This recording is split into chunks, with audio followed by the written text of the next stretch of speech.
Quero inicialmente dar bom dia, né, a todos e todas, dizer da nossa satisfação aí com esse primeiro seminário, né? Nós estamos discutindo esse tema há algum tempo e é a primeira oportunidade que a gente tem de externalizar aí a nossa perspectiva em relação a uma definição de cooperativas, um arcabouço teórico para analisar isso. A gente sabe que na década de 70, 80, houve uma discussão bem forte teórica sobre uma definição de cooperativas, sobre uma teoria cooperativista, né? Nos anos recentes, você já não tem muito essa discussão. Então, é uma oportunidade aí. A gente observa que esse conceito ele evoluiu muito ao longo da teoria e é a perspectiva que a gente vai trazer para discutir aqui. Então, nós estamos bastante otimistas, né, em ter uma boa discussão aqui, depois a gente seguir com essa discussão e construir um grupo para estar permanentemente envolvido nessa discussão. Então, estão todos convidados aí a participarem desse debate nosso. Obrigado, Marcelo. Posso tocar, então? Bom, senhores, senhoras, senhoritas, é com prazer, então, que a gente começa a nossa conversa. E o tema da nossa conversa, acho que o Marcelo já colocou bem, ele vem de um conjunto de conversas que a gente foi tendo, discutindo cooperativas e cooperativismo no Brasil, com um pouco mais de ênfase sobre a parte das cooperativas agropecuárias, talvez por nossa afinidade, né? Então, a proposta da gente conversar hoje é cooperativismo e cooperativas, conceitos de dados no Brasil, alguma coisa de dados no Brasil. Para fazer isso, a nossa agenda, eu pretendo fazer isso praticamente em 3 partes. A parte 1 é um pouco dessa ideia, desse conceito, ou de debater um pouco mais o conceito de cooperativismo e cooperativas, e, na verdade, talvez aqui, nessa parte, eu penso que ela seja uma discussão bem sobre o framework, o nosso atual framework, e aí é muito importante que a gente se concentre nisso e olhe como que as coisas estão. Daí a gente entra apresentando alguns dados no Brasil, e aí eu acho que é muito mais informativo. Penso que aqui tem algumas informações relevantes, obviamente, mas assim, talvez isso vai ser a segunda parte.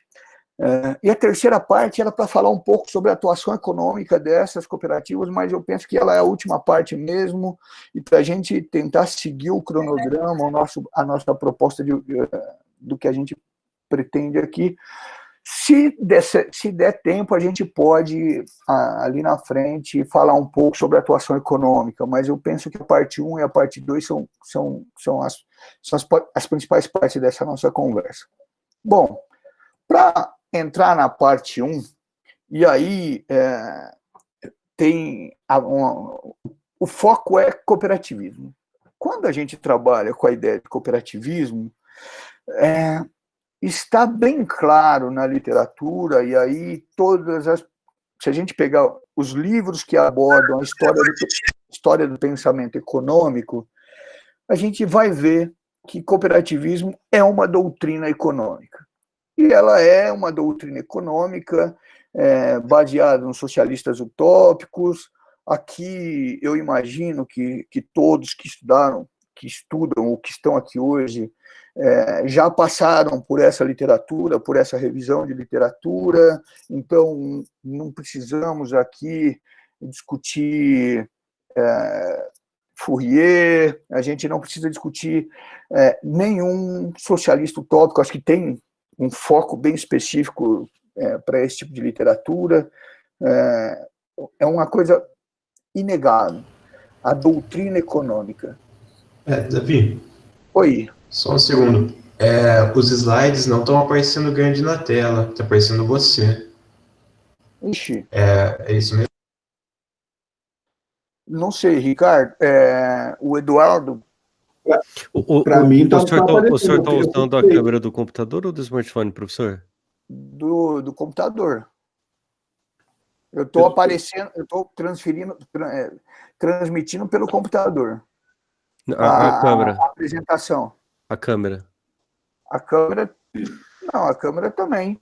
Mas eu posso desligar o celular se quiser. Tá. Não, Davi, Caso vocês queiram visualizar a apresentação em tela maior, clica no botãozinho fixar na tela da apresentação, que aí vocês vão ter a visibilidade maior, tá?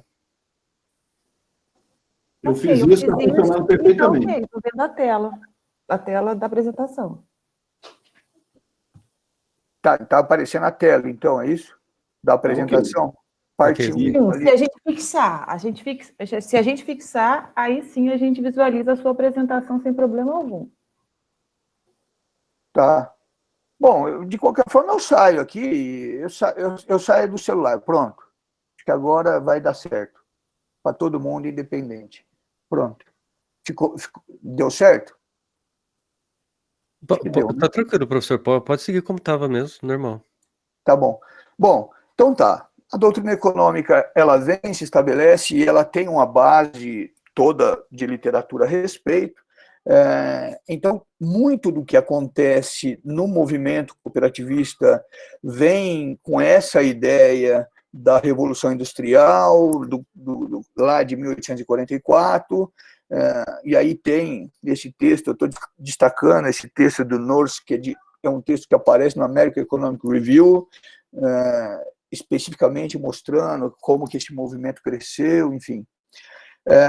O ponto-chave é que quando a gente está falando de fazer um approach teórico sobre cooperativismo, a gente tem ali algumas questões que a gente precisaria, talvez, olhar com muita delicadeza. Uma coisa é o que a gente traz de doutrina, outra coisa é o que a gente tem de teoria. Então, se a gente está tentando olhar para esse processo e tentando fazer uma abordagem teórica, a gente precisaria separar bem e ter muito claro essas duas coisas. A primeira delas, e quando a gente está falando do cooperativismo enquanto doutrina econômica, a doutrina ela é baseada em princípios e valores, ela tem um suporte numa crença que não necessariamente você consegue demonstrar, porque você acredita, mas não necessariamente consegue demonstrar. Você pode demonstrar em casos, mas não garante a replicação desse caso, do tipo Chapada Gaúcha deu certo, ou lá em São Roque de Minas deu certo. Não, a gente pode fazer aquela abordagem, a gente tem que fazer aquela abordagem, agora, isso não significa que isso vai ser sucesso em todos os lugares, é essa a ideia da demonstração ou da replicação. Então, se o approach vai por um lado de doutrina, essa questão da demonstração ela é muito difícil de ser seguida. Eu acho que a próxima tela vai deixar um pouco mais claro isso que eu estou querendo dizer para vocês. Ao passo que, se a gente vai fazer um approach mais teórico, efetivamente, para ser uma base teórica, a gente tem ali, obviamente, dadas as suas... fazendo aqui algumas ressalvas, mas, óbvio, você tem dentro da ciência axiomas, teoremas, hipóteses que a gente consegue testar, mas necessariamente a gente tem métodos que a gente consegue reproduzir, e necessariamente a gente consegue demonstrar, ou exige que a gente demonstre que aquilo vale para aquela condição, dado o suporte que a gente está dando para aquilo. Então, separar essas questões e olhando para o cooperativismo enquanto doutrina econômica, a gente tende a olhar considerando princípios e valores e as crenças. Não necessariamente a gente faz um approach teórico disso. Esse é um detalhe que eu acho que ele destaca bastante na revisão de literatura que a gente faz no Brasil e no mundo, e isso não é uma particularidade do Brasil. Qual é o ponto quando a gente vai falar, então, de cooperativismo e cooperativas? e aqui eu acho que essa tela seja a tela que merece bastante reflexão a respeito. Quando a gente está falando de cooperativismo, enquanto doutrina, a gente tem os valores e os princípios do cooperativismo. E aí, quando a gente olha para isso, a pergunta vem: a prática dos princípios e manutenção dos valores garante que aquela organização seja uma cooperativa? E essa pergunta foi muito legal, porque foi feita dentro desse grupo que a gente está discutindo isso. Quer dizer, será que quando a gente está dizendo que uma empresa pratica os princípios do cooperativismo, ou os princípios que estão estabelecidos lá, e tem valores idênticos ao que nós estamos falando quando consideramos cooperativismo, a gente pode chamar aquela organização econômica de cooperativa? A gente não vê que isso é verdade. A gente vê que pode existir organizações econômicas que praticam exatamente coisas similares aos princípios, que não são consideradas ou não são categorizadas ou não se autodenominam de cooperativas. Então, essa primeira pergunta, ela vem no sentido de olhar, será que efetivamente a prática vai garantir que essa organização seja uma cooperativa? E aí a primeira resposta que veio para a gente não necessariamente, porque a gente tem outras empresas, outras organizações, associações, inclusive, condomínios, que têm um princípio muito parecido, mas que não se denomina de cooperativa. Aí ainda tem o outro lado. O fato de ser uma cooperativa, ou ter a sua natureza jurídica estabelecida como cooperativa, implica na prática dos princípios e valores do cooperativismo? Essa também é outra pergunta muito forte, à medida em que a gente não garante que o fato dela ter ou se autodenominar como cooperativa implica na prática dos princípios do cooperativismo. E aqui tem um outro ponto que é crucial, que é como que você verifica se o princípio do cooperativismo está sendo mantido, está sendo praticado. Aqui a gente demandaria dias e semanas discutindo proxies para isso, ou como que você efetivamente qualifica se isso é a prática, se a prática está sendo feita. É muito difícil de mensurar se isso acontece, ou de caracterizar se isso acontece. E por isso, talvez, os nossos estudos de caso a gente sempre faça isso numa linha de estudo de caso. E difícil de expandir essa lógica, ou essa técnica, ou essa metodologia. Então, baseado nessas duas perguntas, a gente ficou pensando, prática do princípio implica em cooperativas, e a volta é verdadeira, cooperativas implica prática dos princípios. A prática do princípio é uma condição necessária para ser cooperativa? É uma condição suficiente para ser cooperativa? Ou, da mesma forma, ser cooperativa é uma condição suficiente para a prática dos princípios? E quando a gente começou a se deparar com esse tipo de discussão, do nosso debate, até para quando a gente está querendo trabalhar e olhar para as cooperativas no Brasil, a gente falou, mas espera aí, será que tem organizações que não têm a natureza jurídica no Brasil, natureza jurídica cooperativa, mas que pratica cooperativismo? Será que a gente conseguiria garantir que todas as empresas ou as organizações que estão caracterizadas pela natureza jurídica cooperativas no Brasil, elas efetivamente praticam o cooperativismo? E aí veio a discussão sobre o que é, se existiria a falsa cooperativa, se existiria uma cooperativa que ela, na verdade, falsa porque ela tem o nome, mas não pratica o princípio, ou ela, então, a genuína ou a pseudo. Quando a gente começou a ter esse tipo de conversa, falou, então, peraí, vamos pensar o seguinte, é possível separar essas duas coisas? é possível que a gente pesquise cooperativismo sem considerar as cooperativas? É possível que a gente pesquise as cooperativas sem considerar a doutrina do cooperativismo? Quando a gente vai fazer a nossa pesquisa, ou quando a gente vai orientar uma pesquisa, a gente tem em mente que esse tipo de situação, a gente faz esse tipo de reflexão.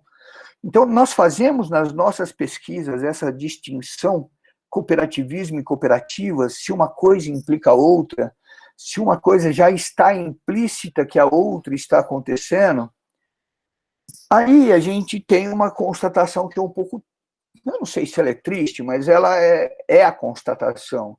Em geral, a gente assume que essas coisas são iguais, que essas coisas se aplicam, e por isso que eu escrevi aqui embaixo, e aqui é uma responsabilidade minha, a gente pesquisa pela crença. A gente, quando pesquisa cooperativas, e aqui não é só o Brasil, isso é uma figura do mundo, quando a gente pega as pesquisas sobre cooperativas, cooperativismo no Brasil e no mundo, sobre cooperativismo não, mas cooperativas necessariamente, a gente acredita que o cooperativismo está por trás e a gente não olha para esse tipo de... a gente não faz essa distinção. Então, baseado nessa lógica da necessidade de fazer essa distinção, a gente falou, bom, e daí? Como é que isso é tratado no panorama da pesquisa? Então, para fechar um primeiro ponto, seria necessário que a gente parasse para fazer reflexão se cooperativismo implica cooperativas e vice-versa, condição necessária e suficiente, e se o que nós estamos fazendo no nosso trabalho, se essa coisa está implícita, como é que a gente garante que isso acontece? E quando a gente fala, quando a gente entra necessariamente nesse debate, eu penso que aqui, na verdade, tem um caminho vasto para a pesquisa, e essas coisas não estão claras na literatura e pouca gente trata sobre isso. E penso que ele é fundamental para a gente seguir adiante. Quando a gente foi olhar, bom, então, dado que as pessoas não fazem muita distinção sobre isso, o que é tratado, como que é conceituado cooperativas no mundo, no Brasil e no mundo? Aí um primeiro texto que eu estou me especializando em garimpar textos, fazer revisão de literatura, e um primeiro texto que deixou claro, pelo menos ao meu ver, que está citado, como que a gente deveria, então, olhar para uma cooperativa, pesquisar uma cooperativa, que é do Bacon Scars, é um texto antigo, de 1932, ele fala, olha, para a gente pesquisar cooperativas, e ele não fala de cooperativismo, ele fala de cooperativas, a gente deveria considerar 4 óticas. Aí ele fala, essa ótica é, primeiro, uma social, a sociopolítica, a legal e a econômica. Pela social, entenda as cooperativas como um instrumento de reforma da sociedade, ou numa lógica muito próxima da doutrina e numa lógica muito próxima dos socialistas utópicos. A sociopolítica seria, dentro de uma ótica de política pública, o governo deveria imaginar, então, que a cooperativa pode ser um instrumento para melhorar o bem-estar social. E daí, portanto, deveria usá-la como instrumento. A parte legal, que é basicamente o mundo do direito, trabalhando em cima das características das cooperativas, e a econômica, que seria uma lógica de olhar para as cooperativas para visualizar se essas cooperativas aumentam o bem-estar social dos indivíduos que a compõem. Então, tanto pela visão sociopolítica quanto econômica, as cooperativas são consideradas como um instrumento para a melhoria do bem-estar. O que difere entre elas é que, pela lógica sociopolítica, o governo deveria incentivar essa pesquisa, ou o desenvolvimento dessa organização. Pela lógica econômica, os indivíduos afetados, ou os indivíduos, e, portanto, os cooperados, é que deveriam criar a cooperativa. Então, separando dentro dessas lógicas, aqui acaba sendo uma proposta de como que as cooperativas poderiam ser estudadas. No nosso trabalho, no nosso incentivo é de estudar a parte econômica. Agora, é muito importante deixar claro, e aí um dos textos mais antigos também que eu conheço desse tema, que é o Emilianoff, um autor americano, ele falou, olha, mas a gente vai procurar em vão uma definição de cooperação ou de cooperativas na literatura. Por quê? Porque aqui tem muita multidisciplinaridade. Para fazer o approach de uma cooperativa, para estudar uma cooperativa, necessariamente a gente tem uma questão de multidisciplinaridade.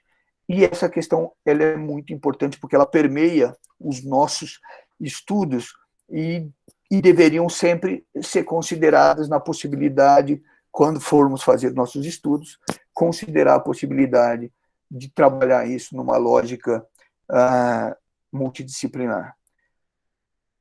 Para ainda pegar a parte de conceitos de cooperativas, a gente tentou separar conceitos empíricos e conceitos teóricos. O que são os conceitos empíricos? São aqueles que são dados pelas organizações que representam ou que trabalham com a lógica do bem-estar social. Nações Unidas, Organização Internacional do Trabalho, Aliança Cooperativa Internacional, a União Europeia, os Estados Unidos, eles têm, dentro dos seus órgãos de atuação junto com as cooperativas, eles têm suas definições, e tem alguns conceitos, portanto, que eles destacam, e dentro desses conceitos, alguns pontos são de destaque, né? E que estão de acordo com o que a gente estuda na parte teórica também. Então, dentro do que a ACI trabalha, ela falou, é uma associação de pessoas. Isso acaba sendo muito forte, esse conceito. É uma associação de pessoas. Não, isso a gente faz, é óbvio. Na União Europeia, além de ter a questão de associação de pessoas, a ideia sempre é de um produto coletivo. Então, quando eu coloco o meu leite, ou quando eu coloco o meu crédito dentro da cooperativa, eu estou formando um produto coletivo. Descaracterizou o que é do Davi, descaracterizou o que é o do Marcelo. Quando eu estou fazendo isso via cooperativa, tem uma lógica coletiva que não pode ser quebrada. E nos Estados Unidos, também dá um destaque interessante que óbvio, como a gente já está cansado de saber disso, tem uma lógica de que quanto mais eu uso, ou a distribuição vai ser proporcional ao uso. Agora, nos Estados Unidos ainda é interessante destacar que tem uma lógica que as práticas da atividade cooperativa, da organização econômica, ela segue uma lógica muito similar às práticas de mercado, do tipo, a esteira aonde corta o frango na cooperativa não é diferente da esteira onde corta o frango na BRF. Da Aurora e da BRF, o processo de produção é o mesmo, eles não diferem. O que difere é a forma como aquilo é gerido. Tá? Então, esses conceitos empíricos, acho que é muito importante, inclusive, a gente discuti-los, se for o caso, em algum outro momento. No Brasil, a gente tem um conceito empírico bem estabelecido, inclusive legal. Esses conceitos empíricos, inclusive da lei, no Brasil, esses conceitos empíricos foram muito influenciados por pensadores que estiveram conosco no Brasil. E aí eu posso separar de duas formas. Eu estou concentrando aqui em dois sistemas que, de certa forma, têm uma representatividade nacional.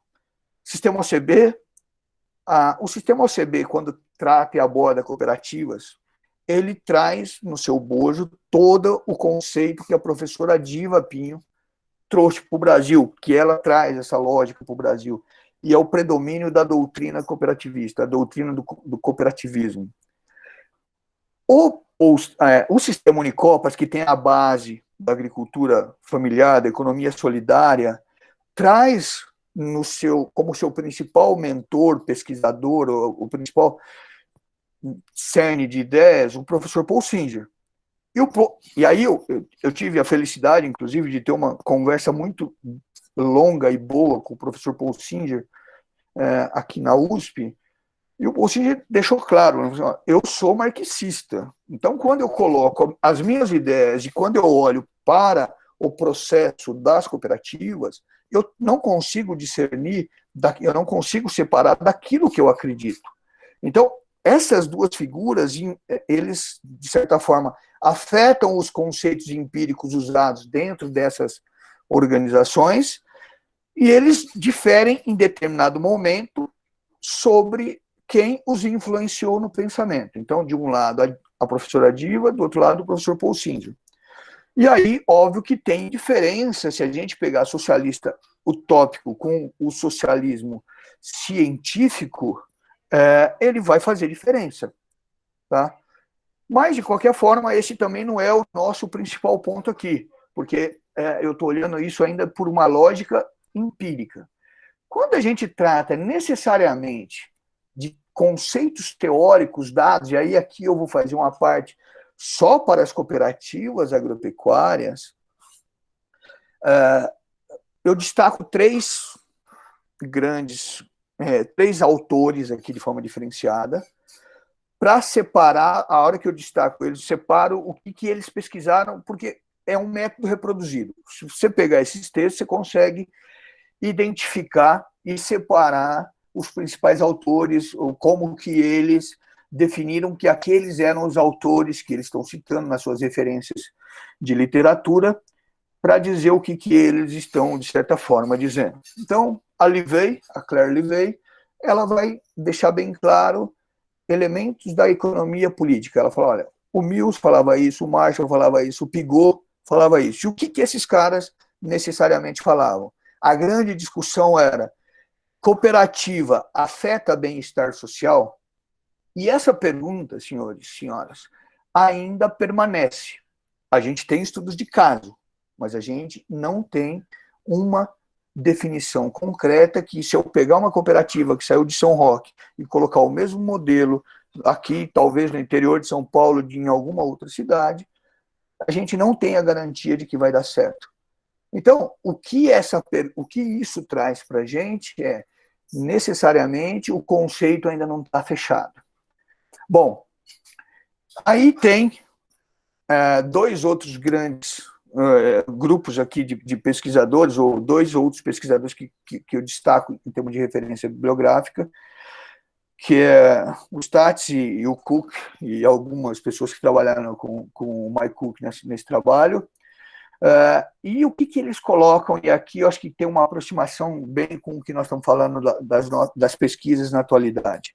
Eles classificam as organizações econômicas, cooperativas enquanto organizações econômicas, da seguinte forma: eles falam, para fazer um estudo sobre cooperativas agropecuárias, a gente pode considerar que a literatura separa ele em 4 grandes grupos. Cooperativa, enquanto uma extensão da atividade dos proprietários, portanto, um processo de integração vertical. Eles destacam o principal autor neste caminho, que é o Philip, de 1953, também está citado isso. As cooperativas, enquanto firmas independentes, então, por uma lógica da teoria econômica, essas cooperativas classificadas nessas diferentes formas. Uma cooperativa também poderia ser classificada, categorizada, conceituada como uma coalizão entre indivíduos. E uma cooperativa também, enquanto organização econômica, poderia ser considerada como um nexo de contrato. Então, abordagens bem teóricas, agrupadas, para poder dizer, se nós vamos estudar as cooperativas, cooperativa enquanto organização econômica, a gente tem que ter muito claro o que é a definição dessa organização econômica que nós estamos falando. Aqui é bem a linha da economia neoclássica, do tipo, é uma firma independente e, portanto, o que está sendo feito ali dentro, as escolhas que estão ali são feitas pelos gestores, independente dos sócios. Não nega a existência do conselho de administração, do conselho fiscal, mas a escolha do que vai acontecer dentro da cooperativa independe dos sócios.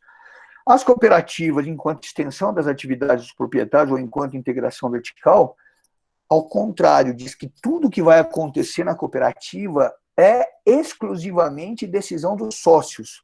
Não cabe ao gestor decidir o que vai ser feito lá dentro. Cooperativa, enquanto coalizão entre os indivíduos, aqui é um ponto que já começa, e talvez até pela evolução da teoria, colocar como se fosse um jogo de interesses entre os grupos de cooperados, entre os cooperados e gestores, de forma que o processo de continuidade, o que vai ser feito pela cooperativa, é um resultado dos jogos estabelecidos entre essas pessoas. E aqui a figura da heterogeneidade ela é muito clara, ou ela é mais próxima da realidade do que a gente trabalha. E, por fim, uma cooperativa enquanto uma organização econômica como um nexo de contrato. E talvez esse seja o tema mais recente quando alguém está estudando na área de economia de organizações, vai para a área de governança, vai para a área de gestão, é um contrato, um conjunto de contratos, e parte desses contratos está entre proprietário e gestores, entre proprietários e a organização e entre proprietários propriamente ditos. O fato nós e funcionários, enfim, nós temos 4 formas de classificar cooperativas. Podem ter outras, obviamente tem outras, mas na literatura a gente encontra esses 4 grupos, ou essas 4 definições. E aí, quando vem para o Brasil, o que efetivamente a gente estuda, ou como que a gente estuda?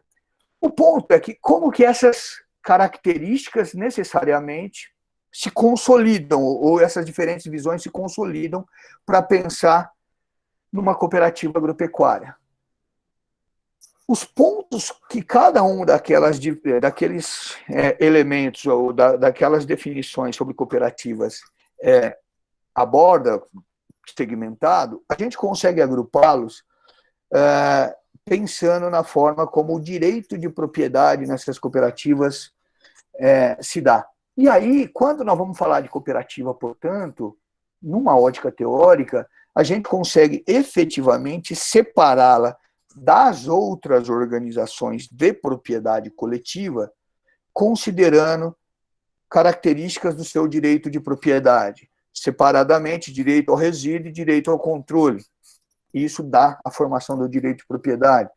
Mas olha só, o direito de propriedade na cooperativa, e essa é uma característica exclusiva da cooperativa, exclusiva ao usuário do seu produto e serviço. Só pode se tornar sócio da cooperativa quem vai usar o seu produto e seu serviço. Então, portanto, essa seria uma característica que distingue uma cooperativa das demais organizações. Não comercialização do direito de propriedade, eu não tenho um mercado secundário, eu não tenho um mercado de ações.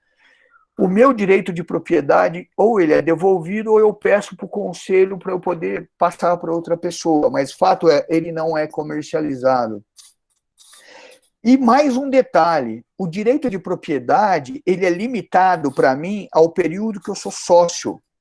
Enquanto eu sou sócio dessa estrutura, eu me tornei sócio e posso votar na assembleia, posso participar de tudo que a cooperativa está fazendo, enquanto eu sou sócio.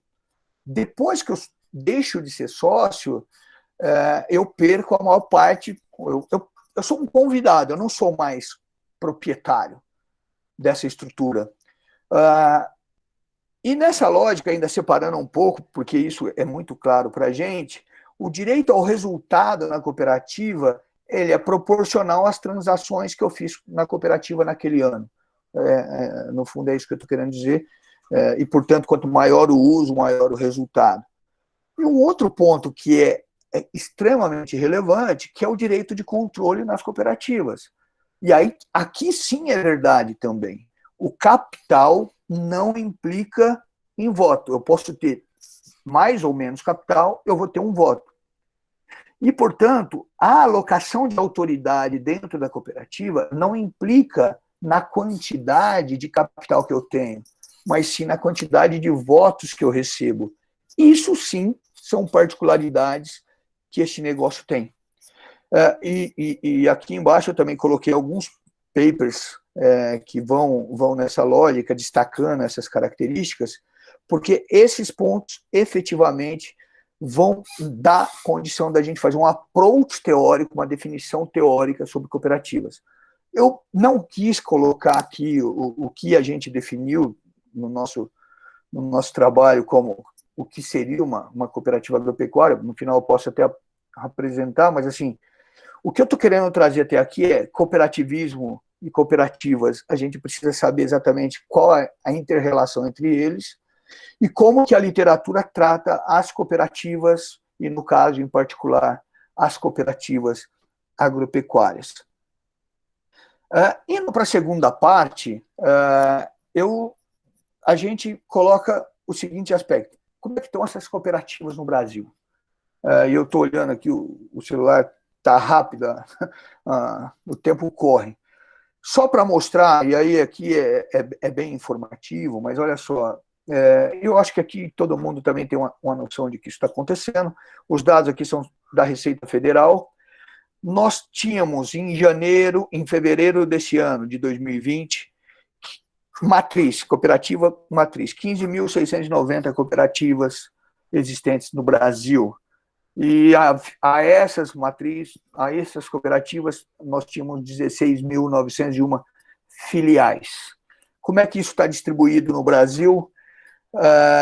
O Sudeste concentra a maior parte das cooperativas matriz, e o Sul concentra a maior parte das filiais, das filiais de cooperativas. Uma idade média de 16 anos para a cooperativa matriz, e uma idade média de 14,4 anos para uma cooperativa, para uma unidade filial de uma cooperativa.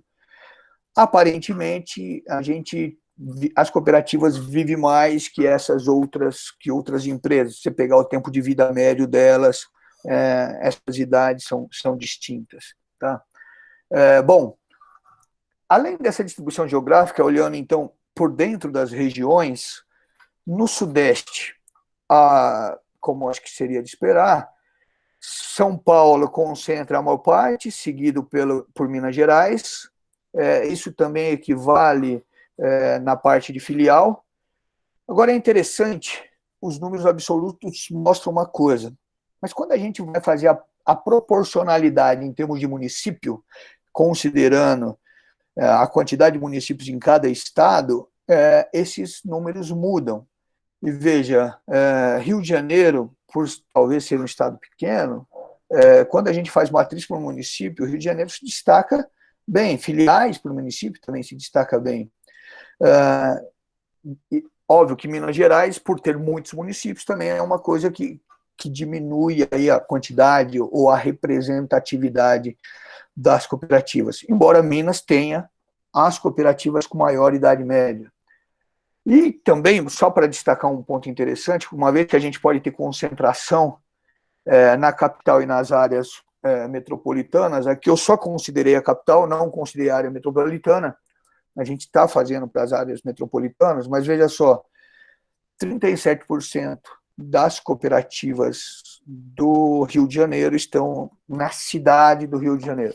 Tá? Isso vai ser legal olhar também para os outros estados. No Sul, Rio Grande do Sul mantém a maior concentração de matriz e filial. Agora, quando a gente faz a proporção disso para... até interessante, porque, na verdade, quando a gente vai falar de filial, o Paraná tem uma concentração maior que Santa Catarina, comparado à matriz.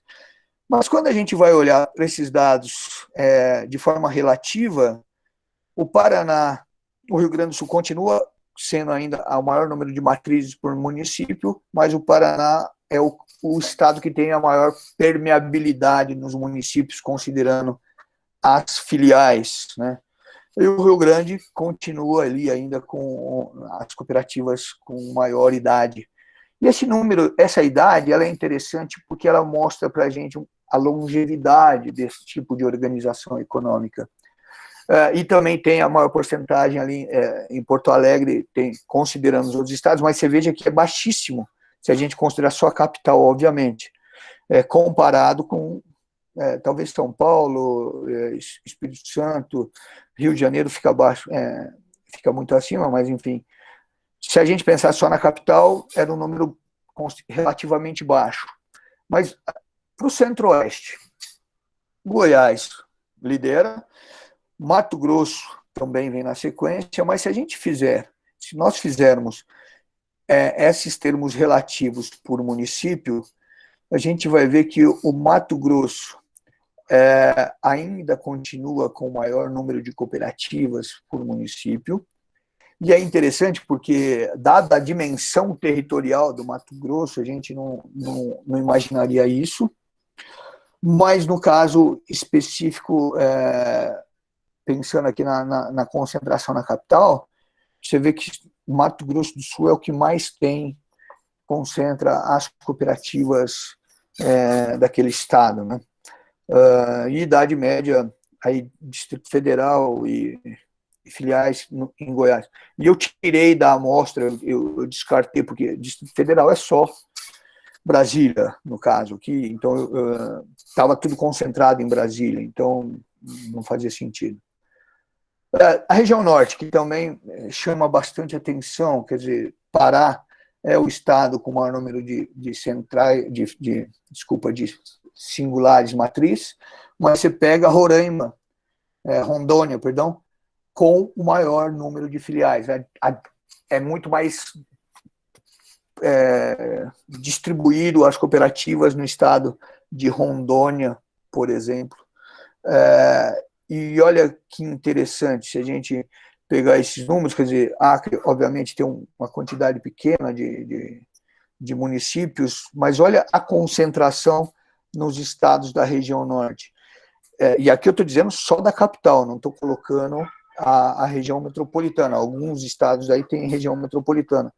E talvez se a gente fizesse isso para o Pará, a gente perceberia. Mas olha só, tudo acima de 20%, quer dizer, acaba sendo, nessas regiões de fronteira, a presença das cooperativas fica mais concentrada na capital.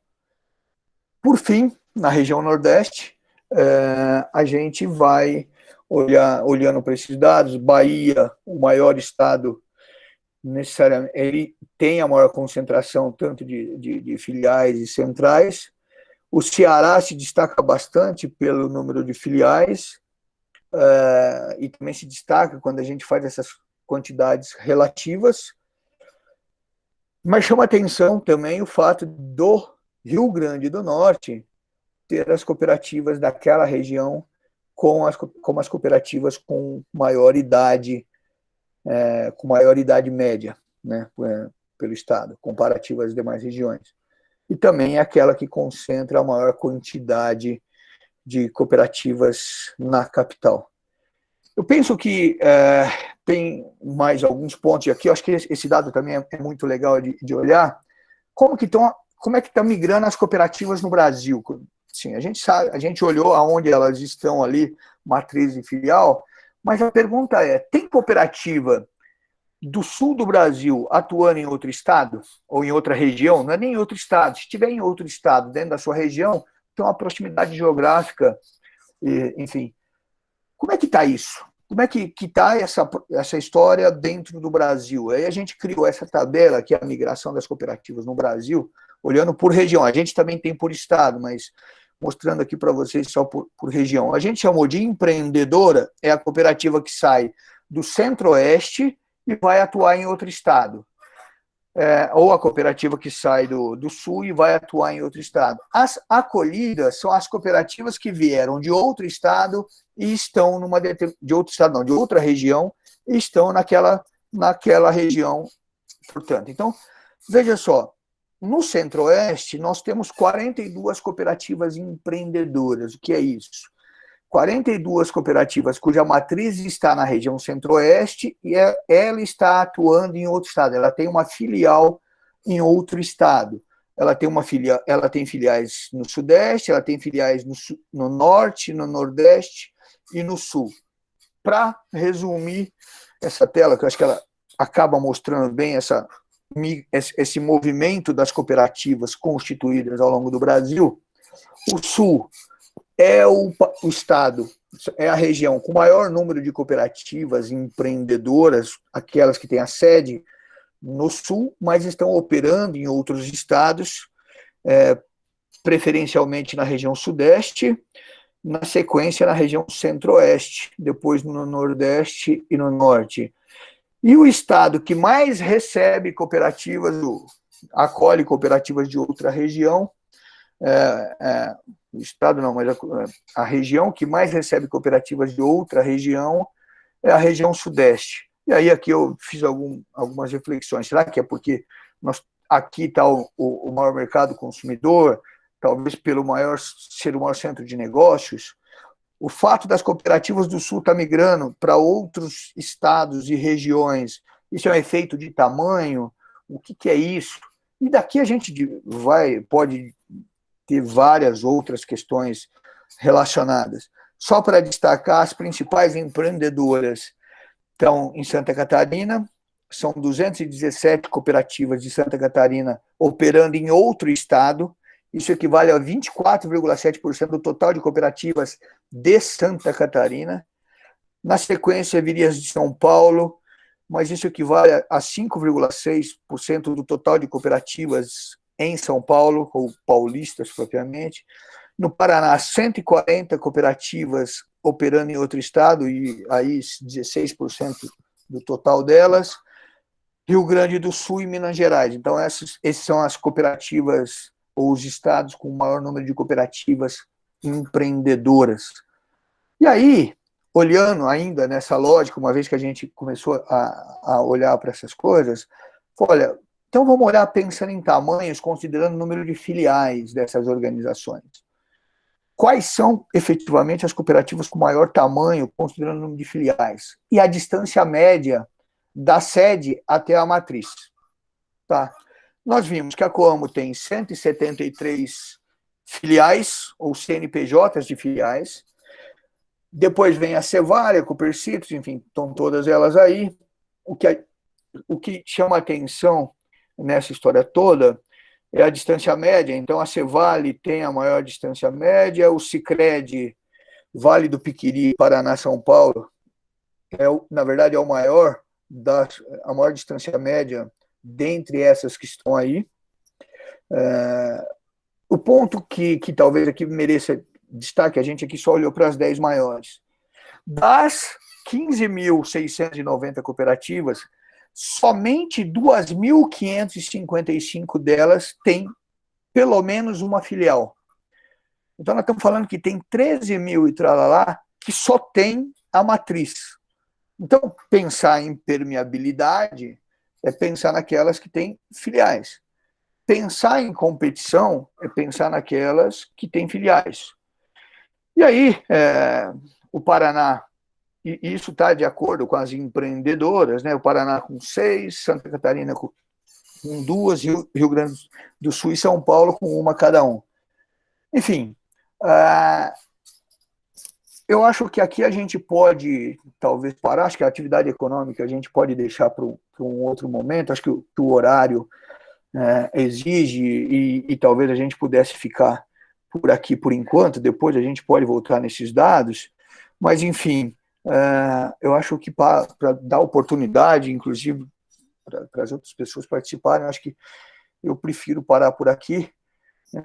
Por hora, agradeço a possibilidade de estar comentando isso com vocês e estamos abertos ao debate. Marcelo, obrigado, desculpa, né, pelo tempo aí, enfim. Ok, Davi, eu agradeço aí a sua apresentação, né? Eu vou fazer alguns comentários aqui, mas aí, e também depois que eu fizer os comentários, a gente vai deixar aberto para quem quiser participar, fazer algum questionamento, ele se inscreve lá no chat, né? E a gente segue a ordem das inscrições ali. Então, começando o meu primeiro comentário, né? a sua apresentação aí, é o nosso título aqui dos nossos seminários multidisciplinares, né, em cooperativismo e cooperativas. O primeiro ponto que eu gostaria de destacar é essa característica multidisciplinar ali. Se a gente vai buscar uma definição, né, então a ideia de cooperação e de cooperativa, ele tem ligação aí com a ciência política, né, com sociologia, com a economia, com a biologia evolucionária, com a antropologia, com a psicologia. Tem uma série de áreas de conhecimento, né, que tentam, de certa maneira, explicar por que as pessoas cooperam, né, por que as pessoas estão envolvidas nessa atividade de cooperação e como que você cria uma empresa, né, para viabilizar essa atividade de cooperação. E aí, a ciência política, ela é muito interessante. Você tem um livro, né, A Evolução da Cooperação, do Robert Axelrod, que ele mostra que mesmo, né, em situações em que você tenha aqueles indivíduos que olham o seu próprio interesse, né, mesmo naquela situação de pessoas egoístas, a cooperação pode emergir ali desde que você tenha regras, né, desde que você tenha instituições que consigam ali estabelecer, moldar o comportamento das pessoas em torno da ideia da cooperação. Então, isso aqui já abre um caminho aí para a gente entender as cooperativas, como você bem coloca aí, sobre a questão das instituições, da definição dos direitos de propriedade. A gente encontra ali na sociologia, né, na sociologia econômica também, uma série de questões que estão ligadas aí a vida econômica da pessoa, as relações de confiança que se formam entre as pessoas, a reciprocidade, a vergonha, né, o altruísmo. A ideia do altruísmo, do egoísmo, também está muito na biologia evolucionária, na antropologia. Hoje, a antropologia, você tem também um ramo de antropologia evolucionária aí, que destaca muito essa questão de como, né, os reciprocators, os cooperators, ou como que no processo de evolução histórica esses genes ali se mantêm. Então, e também a psicologia, muito a questão do altruísmo, desse comportamento das pessoas influenciando a cooperação. Então, a primeira chamada minha é em relação a essa ideia de que, né, você tem um aspecto aqui multidisciplinar. A grande dificuldade é que a gente não consegue juntar todas essas áreas de conhecimento numa definição única, porque muitas vezes, né, cada ciência dessas aí, ela tem a sua área de atuação, ela tem os seus pressupostos, e muitas vezes os pressupostos não conversam com o outro, né? Eu gosto de citar muito o exemplo da economia. A economia tem um pressuposto, um economista aí de mainstream, você tem um pressuposto do individualismo metodológico, que ele é uma questão que não conversa muito com a sociologia, porque para alguém que está envolvido na sociologia, esse pressuposto ele não é bem aceito. Então, é muito difícil você construir uma definição única que abarque aí todas essas áreas de conhecimento, dadas essas dificuldades que você tem. Mas é um caminho interessante aí de tentar unificar isso, né, uma teoria cooperativista a partir das contribuições que cada uma dessas ciências dão em relação a isso. E aí, o segundo ponto que eu gostaria de destacar é essa discussão, né, que vem desde o socialismo utópico, que é a questão de melhores pessoas. Então, para um socialismo utópico, a questão estava nas pessoas, as pessoas sendo altruístas, né, tendo um comportamento assim, leva a cooperativa a caminhar nesse sentido. Já, né, para a teoria econômica, né, as preferências são dadas, a questão são as instituições. Ao invés de melhores pessoas, o que interessa existirem são melhores instituições. Se você tiver boas regras, as pessoas vão se comportar da maneira como se deve, na medida que você consegue moldar os seus comportamentos ali. E aí, você fala bastante ali sobre uma questão que eu vejo importante, se você quer construir um conceito de teoria das cooperativas a partir da economia, é importante esse entendimento aí do conceito de direito de propriedade, né? E aí você tem, desde o Mark Cook, que você tem você já tinha desde o Condor, vários autores já destacavam que dentro de uma cooperativa você tem os direitos de propriedade vagamente definidos.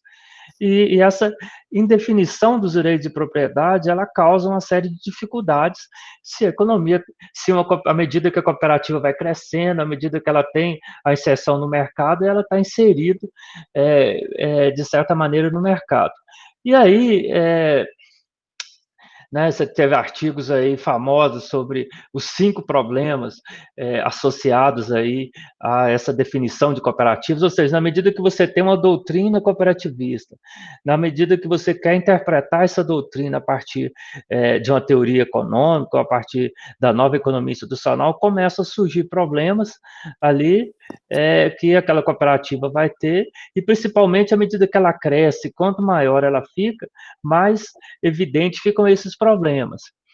Então, é importante a gente enfatizar que esse conceito de direito de propriedade, ou seja, as restrições legais que você tem, né, em relação àquele recurso coletivo que está sendo colocado ali, né,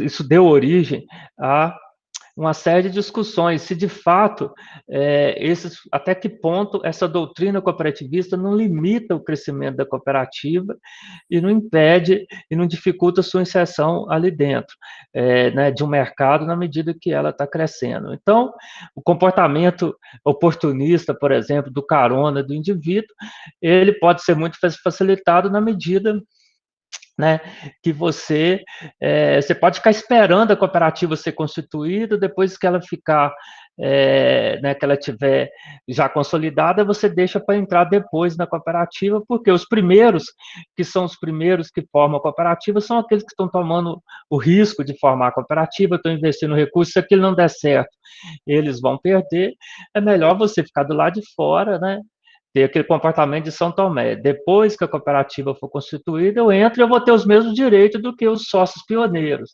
Então, o sócio que entra depois, ou um sócio que é fundador da cooperativa, como eles têm o mesmo direito, né, os riscos ali não estão sendo coerentemente, quem está arcando com os riscos ou com as perdas ali, né, ela não está ocorrendo de maneira adequada no sentido de você ter incentivos para tal.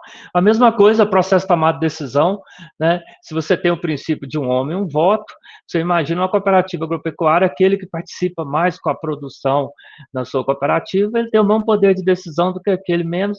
Você pode formar uma coalizão ali pela média, né, a coalizão da mediocridade, aí você tem aí toda uma teoria que estuda aí a questão do paradoxo do voto e tudo, leva a essa ideia de que você não poderia, muitas vezes, tomar uma decisão eficiente em função disso, né?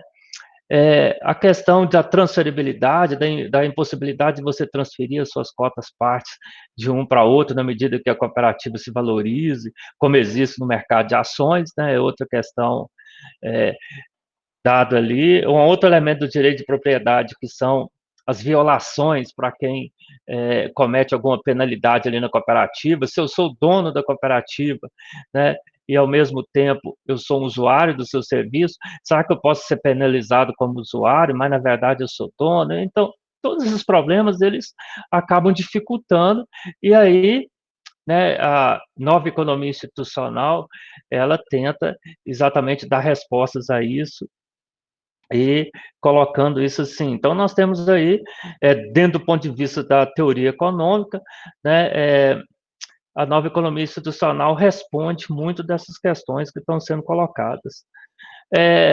O terceiro ponto, em relação aos dados que você apresenta, né, são dados interessantes que até então, né, a gente não sabe quantas cooperativas existem no Brasil e como que elas estão organizadas, né? Você tem aí a OCB, que tem o seu conjunto de dados, você tem a Unicafes com seus dados, você tem cooperativas que podem ser filiadas ou que não precisam ser filiadas, você tem, né, um sistema mais independente, então a gente não tem noção de quantas cooperativas existem.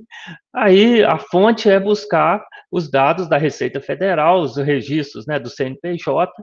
Como o Brasil, nós temos uma lei de cooperativa, quando você vai registrar a empresa, você diz, né, se ela é cooperativa, se ela é uma sociedade limitada, qual que é a natureza daquilo ali. E aí, como a gente tem uma lei, você define cooperativas. Só que eu gostaria de ressaltar que nem todas as cooperativas que existem, elas são registradas como cooperativas. Então, você tem as empresas autogestionárias, né, que funcionam muito no modelo de uma cooperativa e são registradas ali como sociedade anônima. Você tem também muitas associações, você tem algumas regiões do Brasil, principalmente né, na região Nordeste, Norte, que permite com que associações comercializem, eles permitem com que associações realizem atividade econômica. Então, se você realiza atividade econômica, se os procedimentos ali seguem aqueles procedimentos de acordo com o estabelecido pela doutrina cooperativista, a gente poderia dizer que, na prática, é uma cooperativa, apesar de legalmente não estar registrado como uma cooperativa. Então, quando a gente vai analisar os dados, né, de cooperativas no Brasil, a gente incorre com uma série de dificuldades, né, e de problemas que, mesmo o Brasil tendo uma lei e que muitos países não têm, que em muitos você tem cooperativas igualadas a qualquer uma das empresas ali, a gente tem essas dificuldades nossas, que você pode ter cooperativas com outra natureza jurídica, registrada com outra natureza jurídica, propriamente dito. Então, uma questão é a questão normativa, né? A outra é a questão positiva, aí, conforme está colocado. Então, teria uma série de considerações a fazer, mas nesse momento eu acho interessante, eu acho que a gente pode evoluir para outros debates específicos ali sobre, né, essa definição do ponto de vista da sociologia econômica, do ponto de vista da antropologia, da psicologia, da biologia evolucionária, e seria bastante enriquecedor para a gente esse tipo de discussão. Mas aí, então, eu vou deixar em aberto para as perguntas e para os questionamentos, para que a gente possa avançar aí e dar oportunidade que as pessoas falem, né?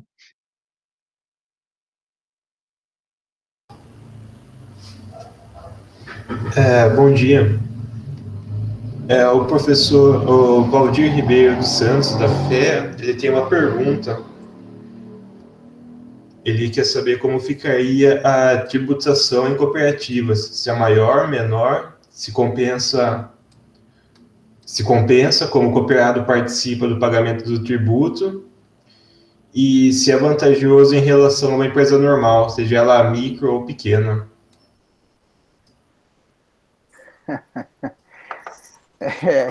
É uma pergunta interessante, viu, Valdir?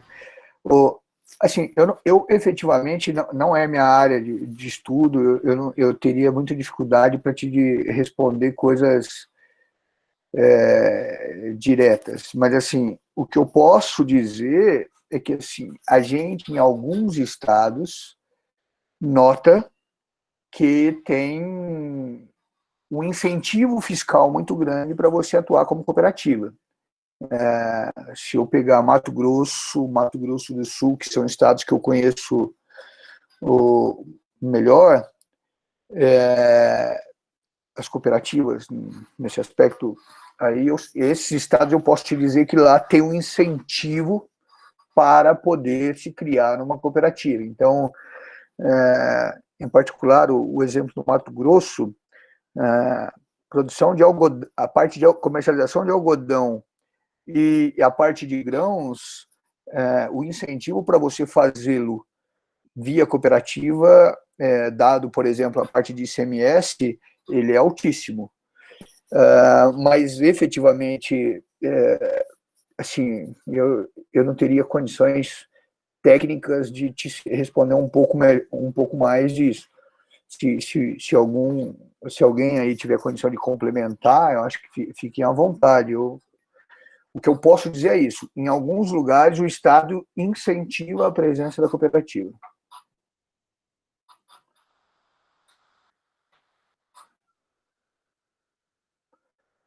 Mais algum ponto, gente?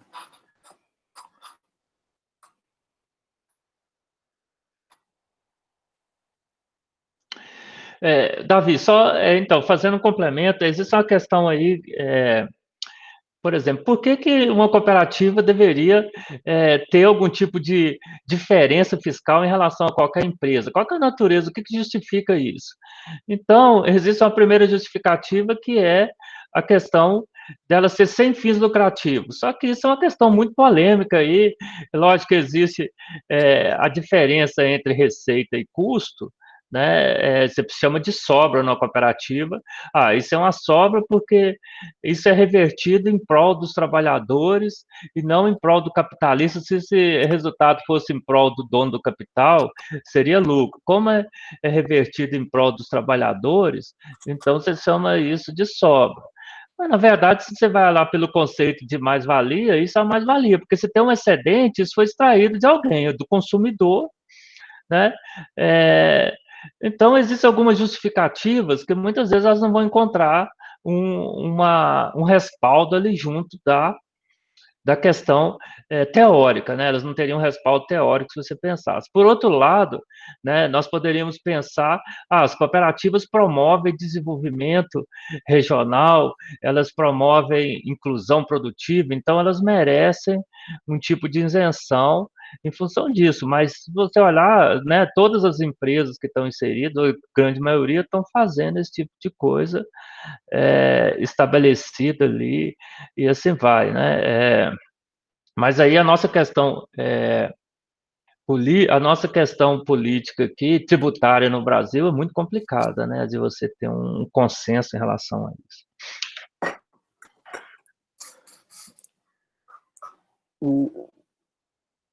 Eu acho que eu não acompanhei o chat antes, mas aqui o Alexandre Florindo se inscreveu. Eu não sei se tinha alguém na frente dele, Ricardo.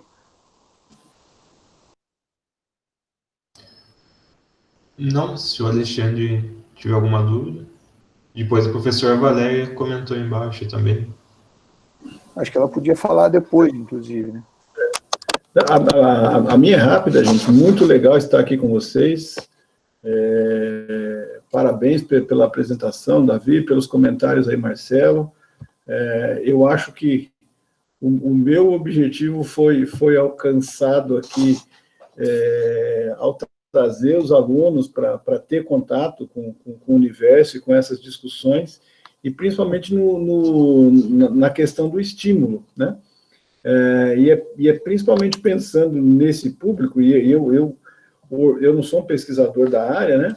Mas olha que interessante, da primeira pesquisa, desculpa, da pergunta que foi feita e do comentário do Marcelo, eu estava fazendo algumas anotações aqui, então é comentário, tá? Não é nem questionamento para agora, ela está na forma de pergunta, mas não precisa ser respondido, né? É que eu gosto muito da história da agenda, né? Porque, veja, uma das coisas que o Davi comentou, assim, e o Marcelo, os dois, né? Falou assim, opa, algumas empresas, elas atuam como cooperativas, mas não se autodenominam como tal, né? Do ponto de vista da natureza jurídica, né? Tem uma agenda de pesquisa aí, né? Por quê? Ou seja, como é que é o contrabalanceamento de estímulos quando há ou barreiras quando há? Por que esse cara não vai? Né? Então, eu achei bem interessante. E aí, depois, no comentário do Marcelo, né? Que ele fala assim, o que justificaria? Né? Aí também eu acho que tem agenda. Né? Ou seja, elas têm um impacto diferente das outras empresas, ou é o mesmo que justificaria? Né? E são perguntas, mas não para ser respondidas agora, só para ver como é que eu gostei. Estão de parabéns aí. Eu acho que tem várias agendas, né? Lá no grupo, vocês discutem isso, a gente comentou aquele dia, né, Davi? Então é isso, gente. Obrigado aí pelas apresentações, pelo comentário aí, Marcelo e Davi. Oi, Valéria. Inicialmente, parabéns aí, né? Davi, Marcelo, amigos aí de longa jornada, mas a gente sempre está aprendendo. Acho que eu anotei muita coisa aqui, mas depois a gente conversa mais.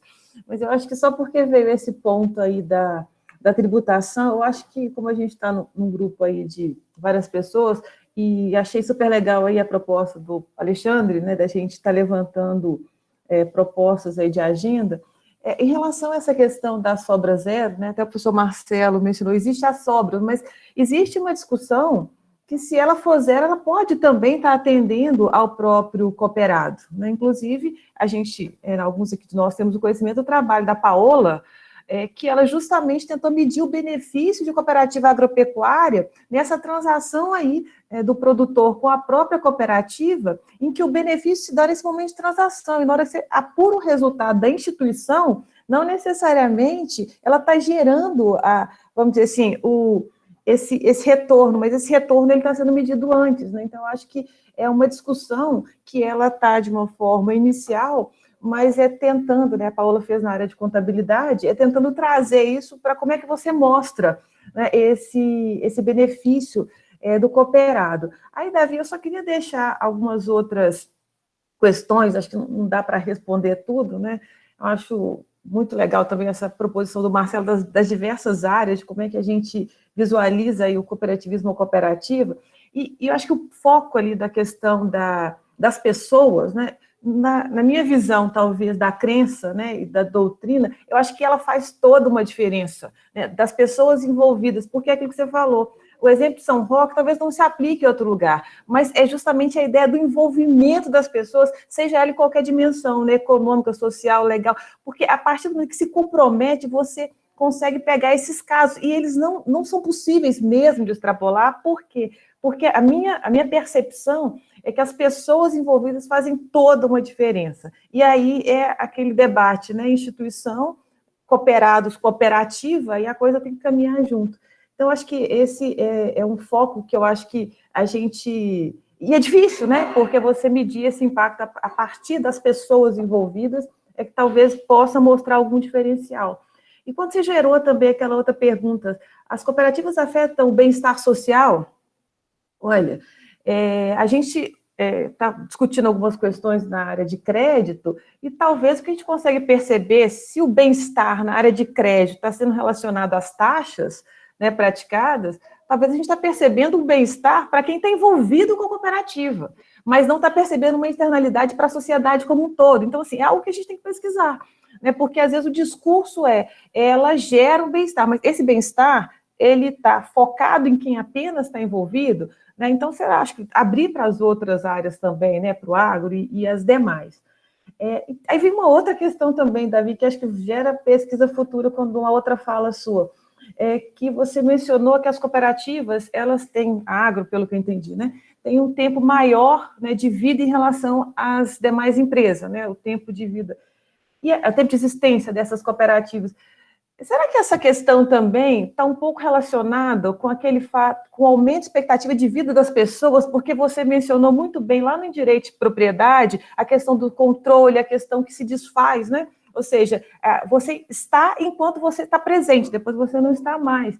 Então, será que isso também está gerando, né, algum impacto? Ou será que as cooperativas estão, no caso agro e as demais, trabalhando na questão da sucessão, né? E aí elas estão continuando por mais tempo? Enfim, eu acho que é muita coisa aí para a gente pensar, né? E só uma última, não vou falar mais, não vou tomar muito tempo, mas como você discutiu essa ideia de cooperativas empreendedoras, né? Que elas estão indo para outras regiões, eu fiquei pensando que a gente, assim, seria algo para discutir. Qual foi realmente essa necessidade, o que está gerando essa necessidade de expansão? Né, esse aumento da área de atuação, porque quando você vai lá para a doutrina, e aí você tem a linha que atende, a cooperativa conversa, né, a instituição conversa com o cooperado, e quando você amplia isso, né, qual está sendo a real dimensão dessa ampliação? Aí será que o enfoque está vindo mais pelo lado econômico, que é uma questão de economia de escala? Enfim, tem muita coisa aí para a gente discutir, mas tem mais gente aí querendo falar, mas parabéns pelo trabalho, Marcelo também. Sempre parabenizo aí pelo debate, sempre instigante, né? Parabéns aí. Obrigado, Valéria. Pelo que eu vi aqui, a Marta e depois o Reginaldo.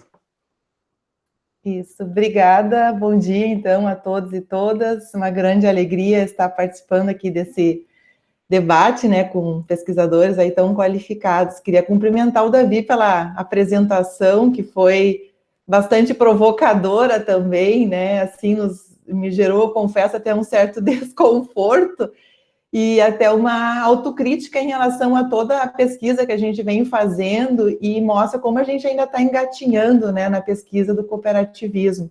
Por isso que eu acho que é importante a gente estar promovendo momentos como este para nos fortalecermos, criarmos redes de pesquisa, para conseguir avançarmos mais substancialmente, né, para compreender essas organizações tão complexas. E eu vejo, assim, a minha fala se soma muito à fala do Alexandre, da Valéria, que me antecederam, essa questão da definição, né, de cooperativas, e eu gostei muito dessa forma que tu trazes, do empírico e o teórico, mesclando isso, né, e essa crítica, né, do Marcelo, que foi muito interessante, o papel da doutrina nessa definição, porque eu fiquei me perguntando ao ouvir o Marcelo, mas se a doutrina ela é questionável para a gente fazer definição, então o que de fato distingue as cooperativas de outras sociedades de capital? Então me parece que essa concepção empírica e até mesmo em termos de legislação que nós temos na definição das cooperativas, em relação a todos os aspectos que isso vem junto, o direito de ser propriedade, a questão do voto, que realmente eu concordo absolutamente com o Marcelo, isso não gera incentivo, mas talvez seja isso que as diferencie, né? Então, quantas questões a gente para pensar.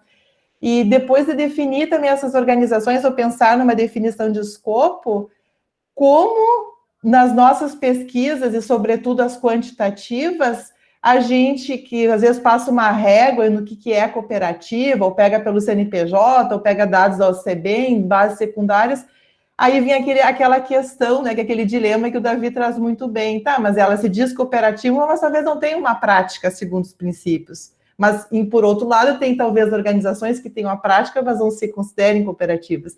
Então, isso talvez coloque em xeque até todos os nossos achados até então. Então, veja como tem muitas questões conceituais e para a gente delimitar esse campo de estudo também. Então, eu acho que a discussão assim está bastante interessante e eu acho que a gente pode criar aí momentos futuros e logo para a gente estar avançando em algumas questões. E essa questão que o Marcelo traz também da questão da sobra, que também já foi falada aqui, a questão da mais-valia, que ela é gerada pelo consumidor, sim, é gerado, né? Mas na cooperativa o consumidor é o cooperado.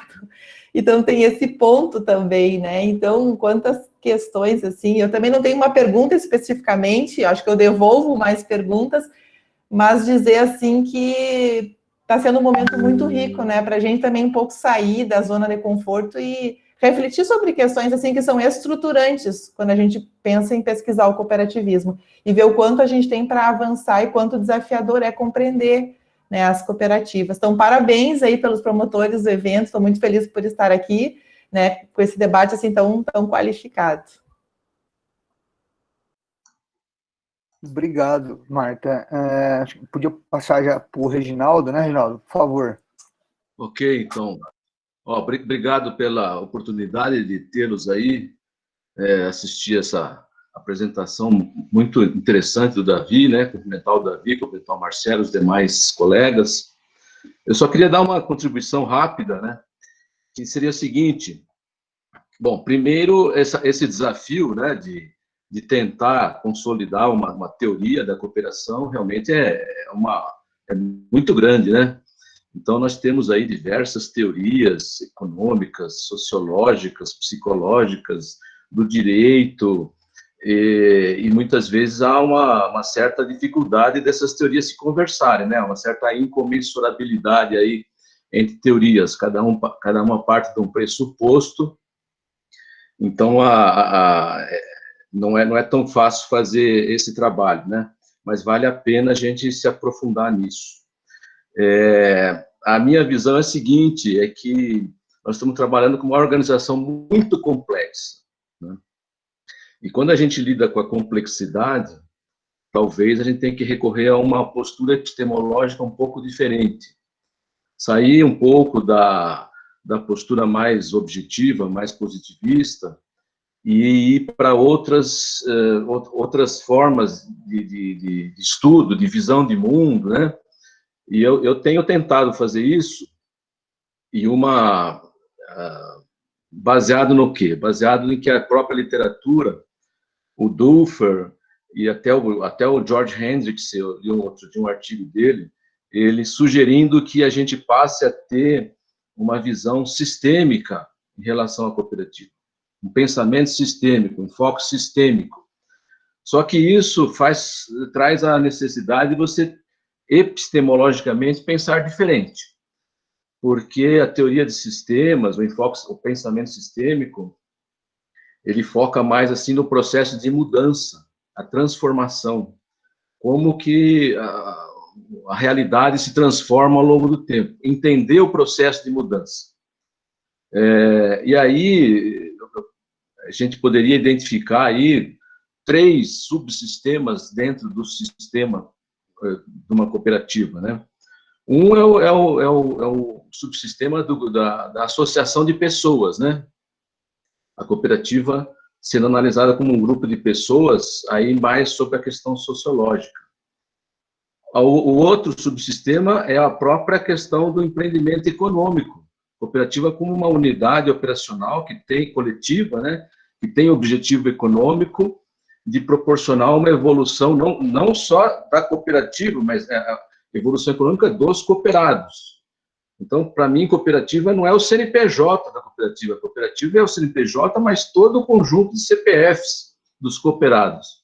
O que está acontecendo não só no balanço da cooperativa em termos econômicos, mas o que está acontecendo em termos de evolução econômica em relação aos empreendimentos individuais de cada cooperado, né? Então, aí você amplia a visão. Então, você tem uma associação de pessoas, você tem um empreendimento coletivo com objetivo econômico, e você tem ainda o subsistema que vem da doutrina, vem de toda a parte, assim, de um sistema jurídico, organizacional, que leva a uma legislação que deve ser observada, né? Então, de fato, é uma questão bastante complexa, e a visão sistêmica, ela poderia, né, dar uma contribuição aí para um entendimento um pouco mais adequado do que é essa organização, né?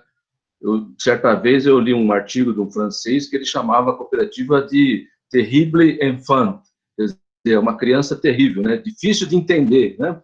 Que foi criada com uma doutrina, vamos dizer assim, que vem lá do pensamento socialista utópico, mas que nas nossas condições ela tem que se adaptar no sistema capitalista econômico, né? Então, não é tão simples assim, né? Daí todas essas dificuldades. Então, eu aqui no Paraná, eu tenho procurado trazer essa ideia, sabe? Da gente ampliar a nossa visão, indo para uma epistemologia um pouco mais menos objetiva, né? E aí a teoria de sistemas, eu acredito que pode dar uma contribuição. Mas é um grande desafio, porque requer, inclusive, uma repostura, assim, um reposicionamento até epistemológico, tá? É a contribuição que eu gostaria de dar. Obrigado, Reginaldo.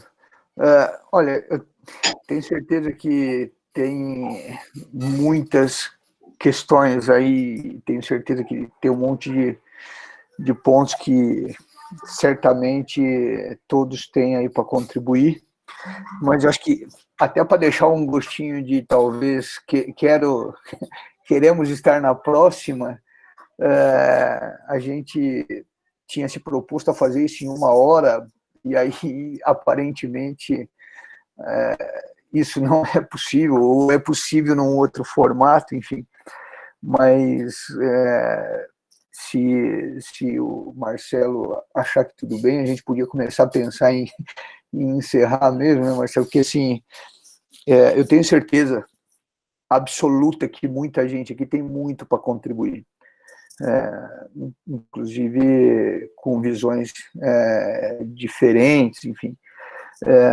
Eu, de minha parte, queria mesmo, talvez, não criar o desconforto, mas efetivamente pensar ou deixar, talvez, essa mensagem do tipo, o quanto efetivamente a gente está separando as coisas. a gente quer fazer um approach teórico que a gente precisa responder perguntas que são extremamente importantes, por exemplo, o efeito sobre o bem-estar, mas, ao mesmo tempo, a gente precisa, para poder fazer isso, talvez a gente tenha que mudar a forma de observar tudo isso, mas o observar tudo isso implica, muitas vezes, em olhar as condições que a gente está desenvolvendo no nosso estudo, ou do tipo, as nossas crenças, ou evitar ao máximo que as nossas crenças orientem a nossa análise de resultado. Acho que um pouco mais ou menos assim. Enfim, eu só quero agradecer, dizer que é um prazer e espero encontrá-los numa próxima oportunidade. A gente vai fazer isso sempre que possível, às sextas-feiras. Então, de minha parte, eu agradeço. Marcelo, contigo. Obrigado, viu?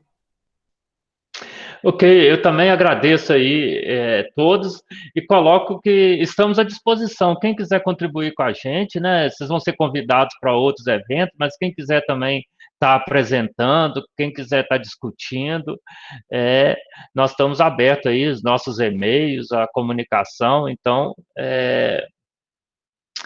nos colocamos aí receptivos para que vocês venham participar com a gente, e quem quiser, o Reginaldo falou aí sobre a questão da abordagem sistêmica, né? Então foram surgindo aí sugestões para discussões, assim como o Alexandre também, a professora Valéria, então nós estamos abertos a todas essas possibilidades. Eu agradeço também a todos aí e encerro por aqui, né? Então tá, gente. Até breve. Um abraço a todos. Okay. Bom almoço, viu? Vamos lá, vamos cooperar com esse almoço aí, Davi.